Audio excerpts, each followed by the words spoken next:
Do you listen or do you hear? Mm. Is there a difference? Are they both useful? Or is one better than the other? Welcome, everyone who's joining us today and those who will be listening and watching the replay. That's our topic for today, hearing and listening, because I personally believe they're both important. I think listening has to do with really understanding what the other person is saying, but I think hearing is also maybe what's not being said, also, that you're hearing certain things, but maybe there's more to that conversation that's kind of under the surface. So when you hear something, this is what I'm hearing, but I'm thinking, or I have the feeling that there's a little bit more to this. Or why aren't we talking about this also? So, because when you're listening, you're really busy engaging in that conversation. Listening gives you a little time to think about what that conversation is about. And before I introduce my partner this morning, I'm going to tell you, I'm Teresa Palmer. I am a holistic cardiology nurse practitioner. I've been hosting this platform for close to a year. I'm actually guest hosting it, and we have a great time with this. Mindful Mondays and Motivational Mondays are all about giving people these little nuggets of information that we hope resonates with you. Take what you like, and if you don't, that's okay too. But we do appreciate your support. We do appreciate you listening. And we do appreciate you being part of the Own It family. And with that said, I'm going to turn it over to Jacqueline, who could introduce herself and start the conversation going. Thank you so much, Teresa. It's always a pleasure to be here on the platform with you. I am Jacqueline Brown, and I am your sovereign leadership architect. What does that mean? That means that I truly specialize in helping leadership operate in self governance first and understanding what that is and actually perfecting leadership from the inside out and building, building stronger leaders to come along as we are aging, and sometimes maybe we age out because we get older, but really honing in on what does the next generation of leaders look like, what do they need to be equipped with.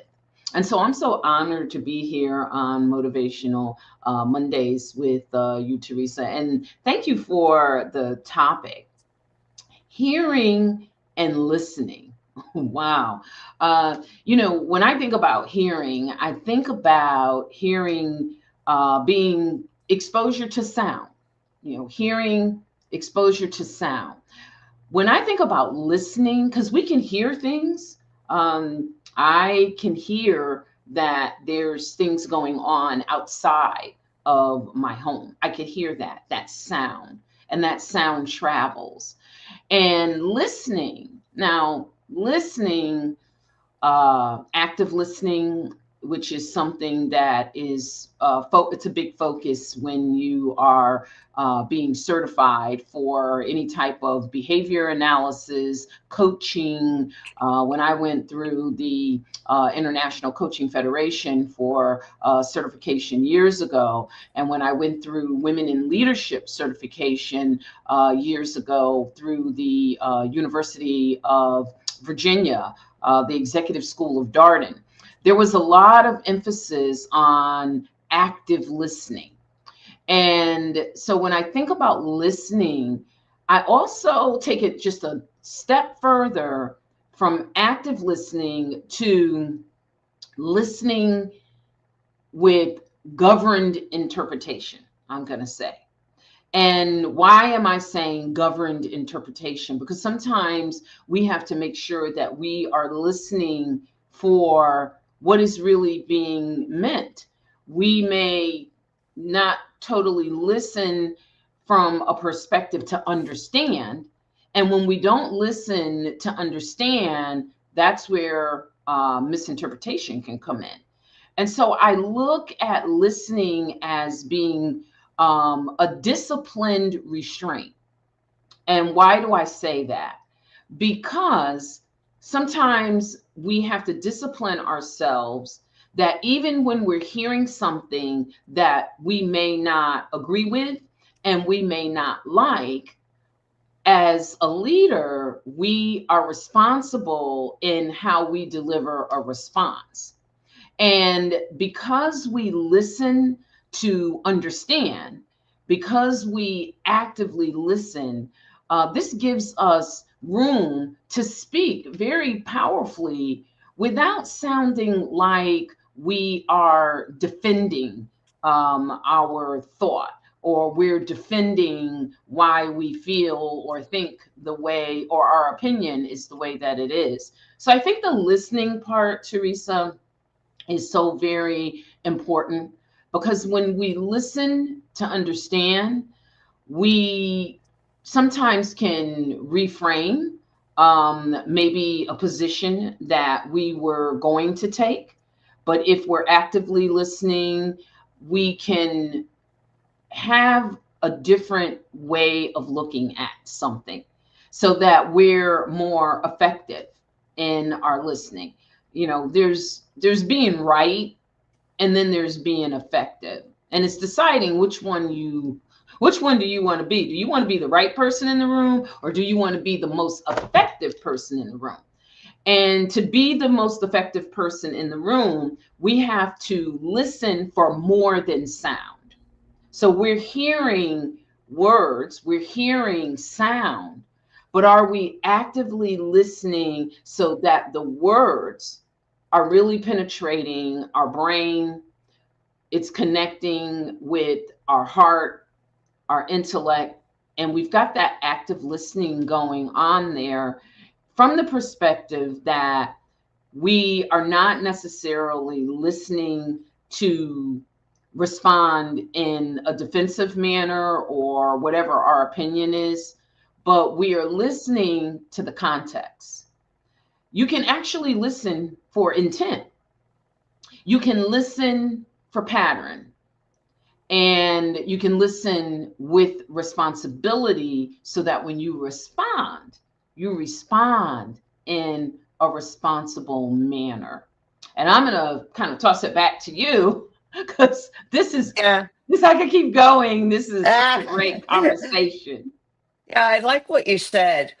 One thing for me is because I work in the healthcare profession, I'm a nurse practitioner, I have to hear and listen, Mhm. because a lot of times people come in and what they're saying isn't everything.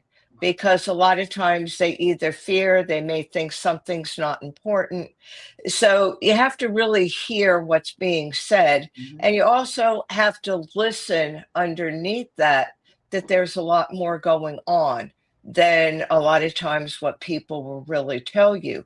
So I think that listening and hearing kind of goes hand in hand. Mhm. I think listening is more the active part, where listening, you're really engaging in that conversation. You're really interested, especially with others' opinion, you're really interested in what is being said and how it's being said. And you're engaging in a conversation. Hearing is important, and hearing is a part of that, because you have to know what you're listening to. So, hearing gives you that opportunity as to what's really being said. You know, how is it being said? Is there more to this? Are there some things underlying? So that way, what I'm hearing and what I'm listening, when I'm listening to it, then it gives me the opportunity to ask people more questions, to ask them either to clarify something or to even get a different perspective on something if I'm listening to somebody's opinion. And I think that's so important. You know, it's just really important that we hear and we listen, and that we don't think of them as two opposites. And I know there used to be the thought that, okay, if you're just hearing something, you're not really listening to it, but you are. You Mhm. know, you're hearing what's being said, which is really, I think, has to do more with your brain because you're kind of going through that analytical part of what is being said. What am I hearing? I'm hearing this person say X, Y, and Z. I'm hearing this, but when they said that, I'm also thinking that this other thing could be a part of it. That's the brain. When I'm listening, I'm really listening more with my heart Mhm. because I'm really tuning in to that other person. I'm tuning into what they're actually telling me. Mhm. Why is it important to them? You know, why is that opinion important to them? Obviously, it's important, or they wouldn't be talking to me about it. So I think that's where we kind of get caught up. And I think, especially with situations that happen in our environment, and that we hear it and we say, "Oh, I don't want to hear that. I'm not interested in that. Oh, I don't think that way." And right away, that's telling you that's the brain. But if you open your heart, there may be nuggets in there that resonate with you that maybe you never thought they would. But now you're listening to have that opportunity to understand what the person is saying. And understanding it and hearing it are two different things. Hearing it is hearing the words, using your brain, that analytical computer that we have that says, "Oh, I like this. No, I don't like this. Oh, why are they saying that? Oh, that person has the wrong opinion. Oh, that person's not right about that. I would never think that." But that's when we tune in with our heart, with our listening, and say, why is somebody thinking like that?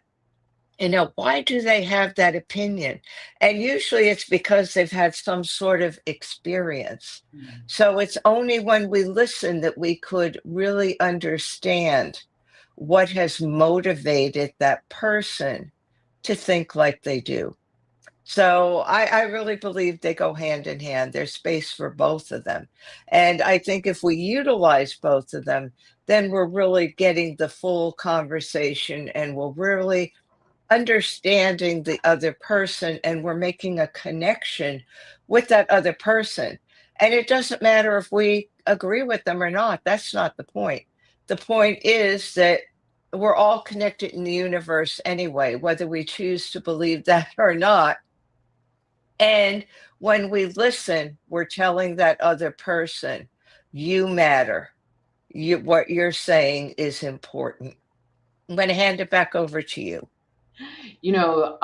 As you were speaking, and I'm going to go to the part of you being the cardiology nurse practitioner, because my mind went to when I go into my cardiologist's office, and my cardiologist is the only one that he's the only doctor that I have that sits outside of the hospital affiliation of all the other doctors.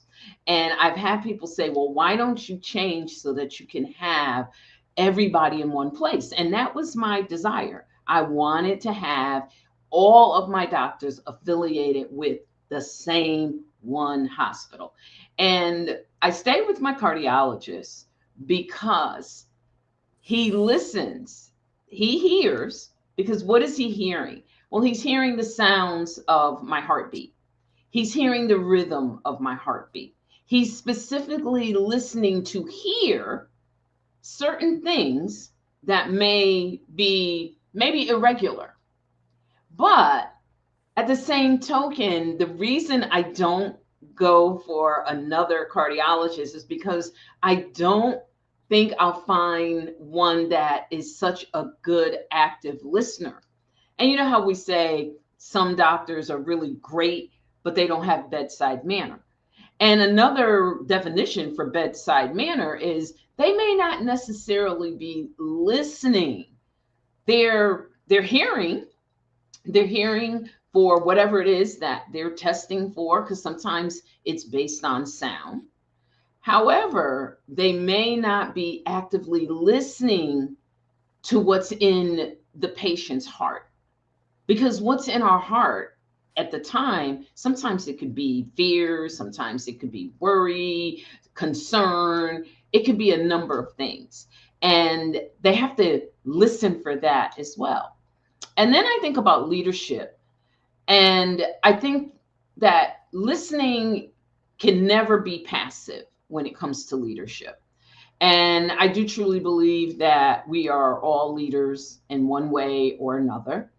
And I believe it requires a lot of self governance.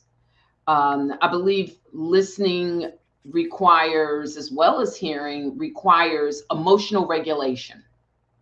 Because if I hear something that is going to make me upset, or you put a good point when you said, well, we may not know what is the reason, what's at the root, and so of why someone is saying something. And so I think that's where emotional regulation comes in. And I don't think that that's being talked about enough. I don't think we're teaching it enough. I'm not saying that I'm the only one that teaches self governance and self regulation in leadership. But I think that we really have to put a greater focus on emotional regulation, because there are things that are going to happen in our life. There are things that are going to happen in this world that are going to make us upset. And we're going to be distraught. We can be angry, but it requires the ability for us to take a step back and to really say, how do I want to respond to this? Why? Because somebody's going to be listening to me.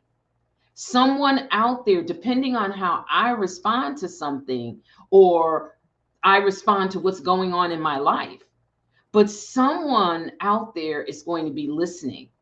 And my response to what I'm going through, that is going to kind of make a determination of how other people that are going to hear and that are going to be listening to me.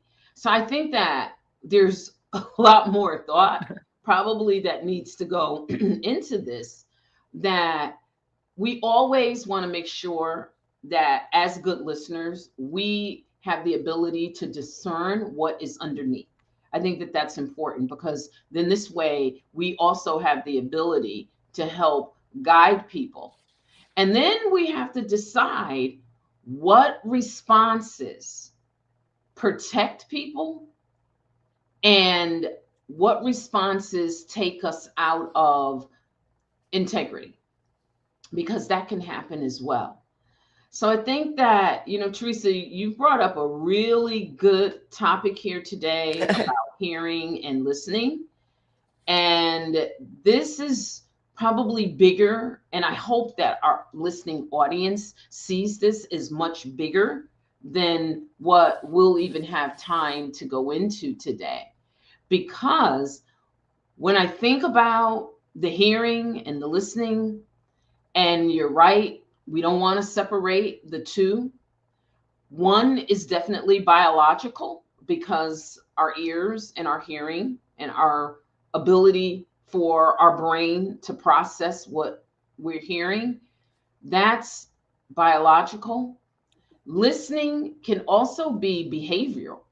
When we're listening, hearing is receiving the sound of the voice, but listening, I got to go back to that self-governance.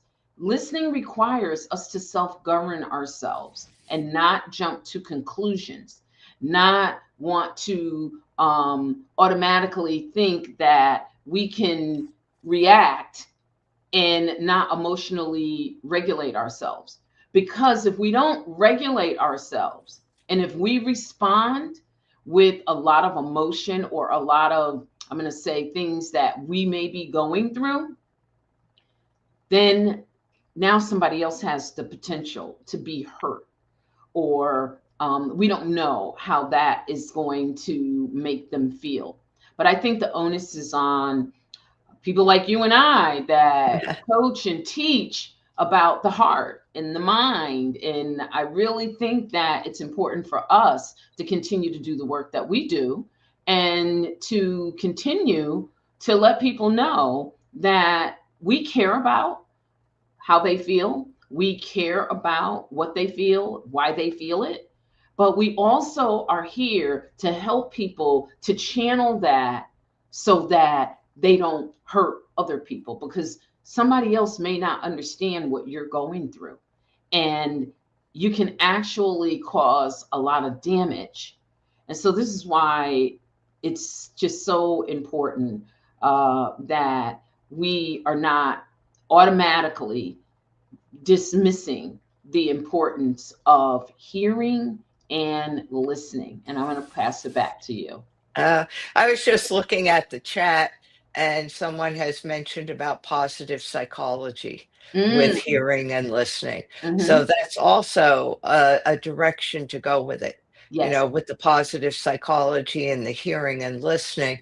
And I think you're right. This is much bigger than what we even think it is, Hmm. because I came across a post that I thought was so interesting, and Hmm. it was talking about a person who was deaf that owned a bakery shop in Washington, D.C., Hmm. and how they communicated with their customers and why this place was so special and so popular, because they really felt that the person, even though they couldn't speak, it was done with sign language, that the person was so engaging that they were really, they felt, a couple of the comments in the post were, well, I went in there and I felt this person heard me more than anybody else has. They really listened to what I was saying and really went out of their way to make me comfortable. And I Hmm. thought, that was something I haven't really thought about before. Hearing and listening. Okay, you may not be able to hear it all, but that doesn't mean that with another method you can't listen. And even hearing, does it have to be with our ears? Hmm. Or could you hear with our hands with sign language? Hmm. Could you hear maybe through vibration? Hmm. There's different ways of even being able to hear. And I don't think we always realize that. When we think of hearing and listening, we automatically think of our ears. But there's so much more involved with that. Visually, if you're using sign language, it's that visual hearing. You're looking, and that brain then is processing what is being said through the sign language interpretation. And that person's listening because they're using their heart. The heart is not affected whether you could hear or whether you cannot hear through your ears. Your heart is totally separate. So your heart is taking in this information, and your heart is processing things, and your heart is giving you that connection with somebody else. So we don't even have to be able to hear traditionally. Hmm. And by that, I mean just with our ears. We could hear any number of ways and still listen and still get engaged with things. So I think that's really the miracle of human beings and also animals in our connection. Hmm.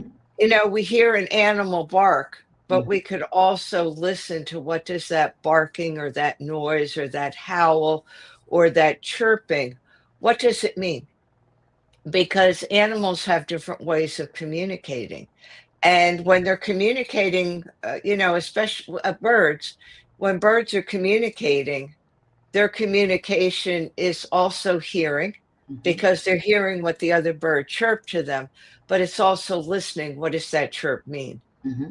And I happen to live on a lake, and we have different birds. We have some ducks, some geese, even a couple of flamingos. And it's really interesting because when you hear them having their little conversation, and all of a sudden everybody one by one will follow each other into the lake, or you hear a chirp or of, I'm going to call it a voice, from a tree or from the land, and all of a sudden everybody scampers and they go someplace else. So it's really interesting how this hearing and listening comes about. And that's kind of how I picked the subject. I was sitting in my gazebo and I'm watching and I'm listening to these birds and the geese, and I'm thinking, wow, they really know how to communicate. They're better sometimes at communicating than we are. So, we only have a few minutes. So, what else would you like to let our listening audience know about this? Wow. You know, I love where you brought up about the communication with the animals and the communication that I also thought about our body language and how we can draw people into listening better based on our body language and the sincerity of our tone and how we're speaking. And when I think about that, I remember taking a course one time, and this was years ago, and it was on effective speaking. And one of the examples that they gave us in the class, they gave us a list of people that had been deemed great speakers based on being able to draw you in. You could be a great speaker, but at the end of the day, did you draw the person in? Did you touch the person's heart? And so President Bill Clinton was on the list. And so we had to study these videos and we had to write different things. And I had never really analyzed, you're in a class now, so you're looking at things differently. And I had never really analyzed how he actually spoke. And the things that I noticed is that he had a tendency when he was speaking to put his hand on his heart. He would walk the floor. And in a very subtle way, he put his hand on his heart. And he would do things through body language that I was like, okay, that's how, because I would hear people, we were reading comments that people had written as we're studying this. This is all part of the class, and you have to understand, well, why and how did he get rated as being an awesome speaker? And it was all of these things that people were writing, and I'm watching this on the film where they matter, drawing people in, because listening doesn't mean that we surrender our standards and we agree. It means that there is something taking place in the other person that's drawing me where I'm saying, and we don't realize it. No one was probably realizing that the fact that he was walking and moving across the floor a little slower, and maybe he was taking his time as he was speaking and his pauses and putting his hand on his heart. They may not have known that those were things that actually draw people in. And so I guess what I would close with is that listening means that I'm really disciplined enough to hear the individual before I respond. And then I'm going to be responsible enough to govern my response in alignment with whatever my beliefs are. If I have a business, my branding, I'm going to make sure that I govern my response in such a way that I'm able to identify. And my grandmother used to say, well, we're going to agree to disagree. And that's because she was a great listener as well. And so she would say, yes, I'm just going to listen with discipline, but I'm going to also agree that we're going to disagree on this. And a lot of that goes back, Teresa, to being self-governed. We have to make sure that we are governing ourselves from that center place, which is our heart. And that's where we always come back to, is the heart, not just the intellect alone. Because you know what?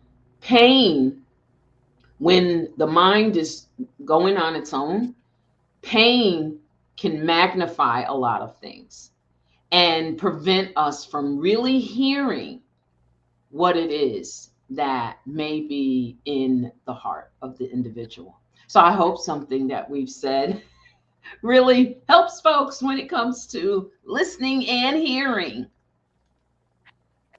I agree with you. And I think for next week, I think our subject should be how do we engage people with body language? Because it's so important. I'm a Toastmaster and we do speech evaluations. And that's where the difference between hearing and listening comes in. Because if you get somebody who really doesn't understand what you're evaluating in a speech, Mhm. they're going by what they're hearing. That's The right. person said this, the person used these words, whatnot, the length of time that they spoke. When their person is listening, it's did they engage me in that topic? Mhm. How did they make me feel? Because people will forget what you said. They'll never remember what you said, Yeah. but they will remember how you make them feel. Yeah. And I think that's what I'm going to close with today is that when it comes to hearing and listening, yes, they both have a place. Yes, they go together. But always remember that regardless of what kind of conversation, what kind of talking, speaking, whatever it is, people are going to forget what you said, even if they're actively and totally listening, but they are never going to forget how you made them feel. So, with that, I will close. Thank you, everyone, for joining us today. We had quite a few people that were watching. They were kind of going in and out, which is a good thing. Please watch the replay so that if you are kind of going in and out and surfing the channels, that you get the full account of what we were talking about. And as always, we appreciate everyone who listens to us, and I hope that we gave you something to not only hear, but to listen to. Thank you so much.